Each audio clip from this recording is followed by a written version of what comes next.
has broken like the first morning. Blackbird has spoken like the first bird.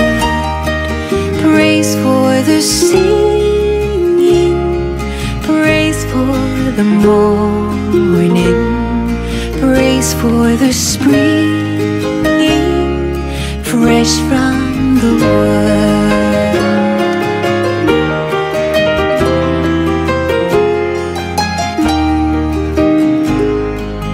Sweet the rain's new fall, sunlit from heaven, like the first dew fall on the first grass.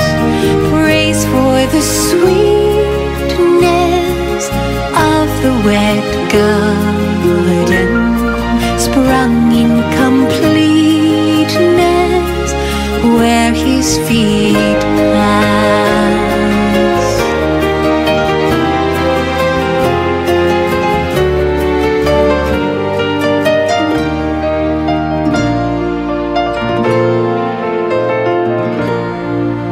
Mine is the sunlight,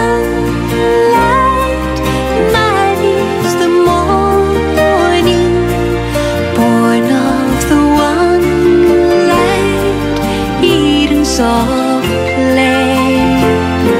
Praise within nation, praise every morning, God's recreation of the new day.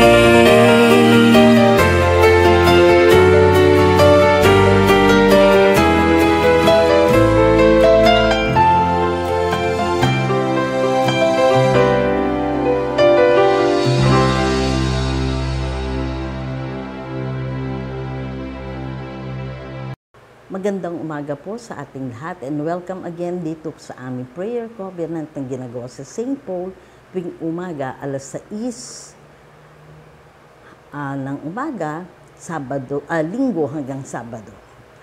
Tayo po'y manalangin.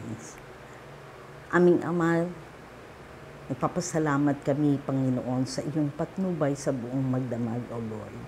Salamat, Panginoon, na nasilayan muli namin ang panibagong buhay na punong-puno, Panginoon, ng pag-asa. Panibagong araw, O Lord, na ibinibigay mo sa amin sa panibagong kalakasan na taglay namin, O Lord. Sa mga sandaling ito, Lord, samahan mo kami ng iyong banal na Espiritu habang kami ay nagbubulay-bulay ng iyong mga salita, Panginoon, at nawa, Panginoon, tumimo ito sa aming buhay at maging kalakasan namin, maging hamon, Panginoon, sa aming buhay sa araw-araw. Ang lahat na ito'y dinadalangin namin sa pangalan ni Jesus. Amen. Ang ating pong leksyonaryo ngayong umaga ay matatagpuan po sa Aklat ng Mga Awit, Kabanata 124. Hayaan niyo pong basahin ko lang ang key verse natin ngayong umaga.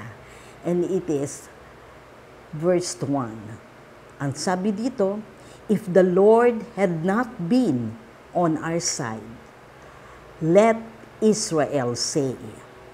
At sa Tagalog po, ang wika ay ganito, ano kaya't di pumanig sa atin ang Panginoon o Israel? Ano kaya ang sagot sa ganoong tanong? This verse is very short with a short striking phrase na naging hamon sa akin. At ito yung let Israel say. Pag nadinig natin ang salitang Israel o Israelite, pumapasok sa atin, these are the chosen one. They are believers at mga anak ng Diyos. At dito, ang sabi, let Israel say. At sa talatang 6, kung babasahin natin ito, ang sabi doon, praise the Lord for not given us up. na patuloy ang kaniyang pagpapala at kalinga sa kabila ng ating pagkukulang o pagkukulang ng kanyang mga anak. God knows, alam ng Panginoon ang ating kahinaan. At dito, mamuhay sa mundong ito na it is filled with devils that will threaten and undo our lives. And even churches are in danger. At maging individual Christians will be the target of Satan. Maraming paraan through unseen forces sa ating paligid at maski mga mabubuting tao na temporarily fall into Satan's way of thinking rather than God's way of thinking. At kung matatandaan ninyo, even Jesus Christ said to one of his disciples, and it is Peter, anong sabi niya kay Peter? Get behind me, Satan. But because God is our mighty fortress, He will not let us be torn by the teeth. Gaya naman ng sinabi sa verse 8. Our help is in the name of the Lord, the maker of heaven and earth. Ngayon, balikan natin yung key verse natin sa verse 1. Yung tanong dito, ano kaya kung hindi pumanig sa atin ang Panginoon? At sabi sa verse na ito, let Israel say, let my people say, ang mga anak ng Diyos, ang magsasabi, ang magwi-witness, and will proclaim how God had worked on their lives. And that is what God is asking us to do, which many of us are afraid to undertake. Marami sa ating natatakot. Sasabihin natin, me Lord, it is difficult. We have no skill. We have no experience or expertise. Tandaan natin, nang kumuha ng mga unang disipulo o yung kumuha ng mga disipulo at makakasama si Jesus, his first disciples he met were ordinary fishermen. At marami din sa ating Bible character na makikita natin. Si Abraham was old enough and insecure.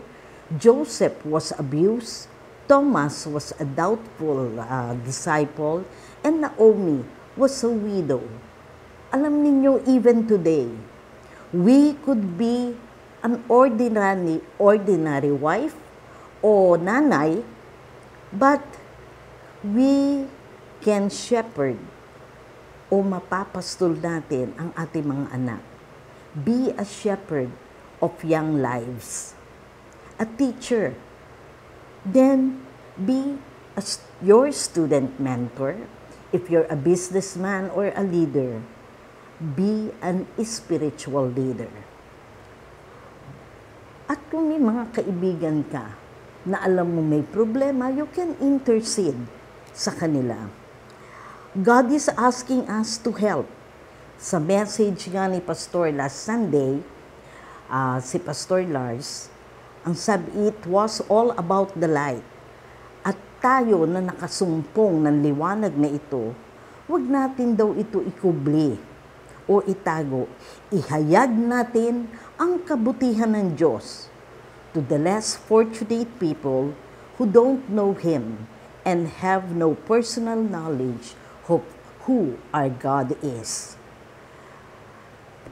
Sa mga, lalong-lalo na sa mga mga tao na dumadaan sa pagsubok, and we could be sensitive enough and share how God had worked in our life, kung paano tayo binless, na naandyan lang ang Panginoon na handang tumulong sa atin. Share the light you have found and blessings you have now with others. Alam niyo, we need not stand on a pulpit to share God's wonderful work God's blessing, and God's love. Sa araw-araw nating ginagawa, pwedeng mahayag o maipahayag natin ang kabutihan at kadakilaan ng Diyos. Lalong-lalo na sa araw-araw na ating ginagawa o sa ating buhay. To God be the glory. Tayo po'y manalangin.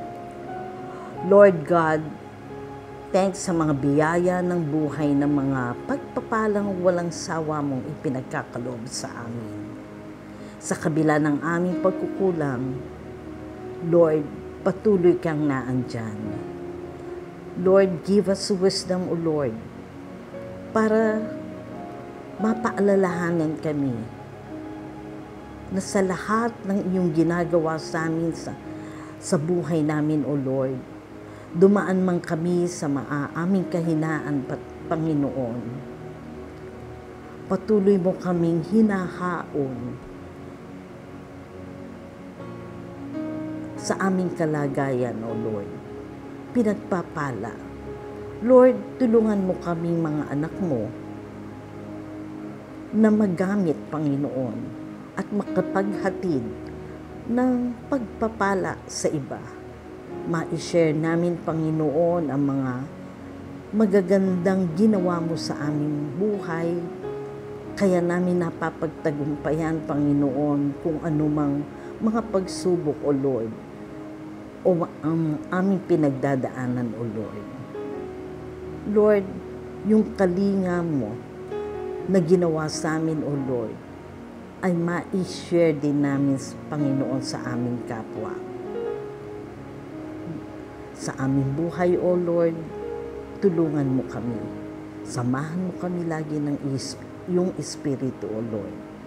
Patawarin mo kami kung kami man ay nagkukulang sa iyo, kung kami man ay nagkasala sa iyo, O Lord. Lord, patawad. At nawa, Panginoon, madama namin, Panginoon, ang iyong pagpapala. Samahan mo kami sa araw-araw. Huwag mo kaming sukuan, Panginoon, dahil alam namin, mahirap, Panginoon, mabuhay sa mundong ito. Kung wala ka sa aming tabi, O Lord, wala kaming magagawa. Lord, muli, patawarin mo kami at huwag mo kaming susukuan. Salamat, Panginoon, sa dakila pag-ibig mo sa bawat isa sa amin. Ang kapatawaran mo, Lord, ang aming hiling at sa buong maghapon na ito, ang iyong pagpapala, ang iyong kalinga, ang aming hinihiling na aming makasama. Ang lahat na ito'y dinadalangin namin sa matamis na pangalan ni Jesus. Amen.